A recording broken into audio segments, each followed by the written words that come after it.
William Ruto ameweka wazi kuwa wapinzani wake wana njama ya kuondoa bima ya afya ya SHA iwapo wataingia mamlakani mwaka wa 2027. Rais akisema kuwa SHA inawatumikia Wakenya wote kwani kila mwezi hulipa takriban bilioni 12. Rais pia amehakikishia wahudumu wa afya kuwa watajumuishwa ndani ya bima hiyo ya SHA. Ni taarifa ambayo imeandaliwa na mwanahabari wetu Mary Kialo. Hapo mnaona rais anaelewa.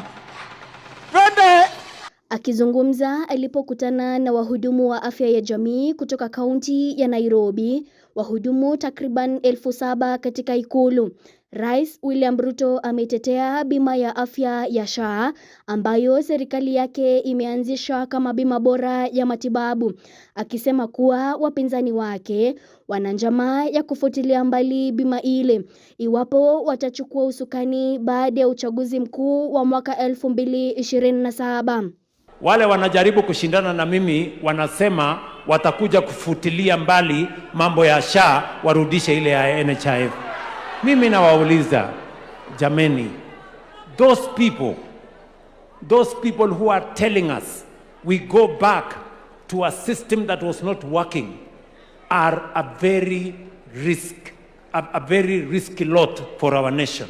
In fact, they pose an existential threat to our nation.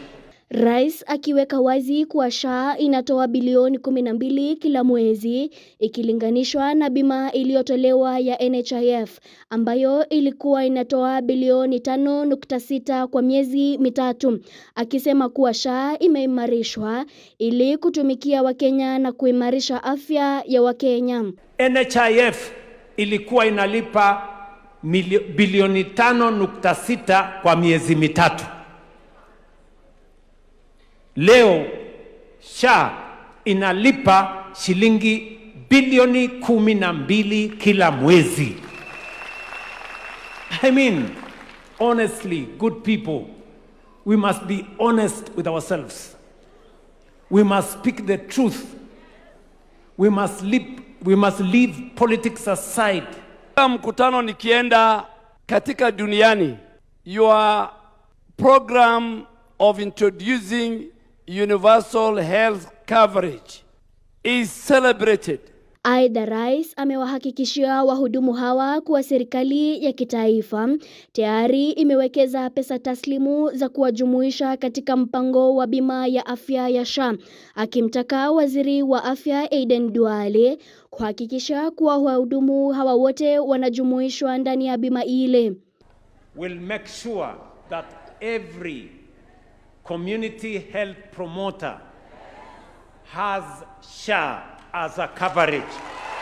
Each and every one of you will be covered under Social Health Insurance Fund is going to cover each one of you.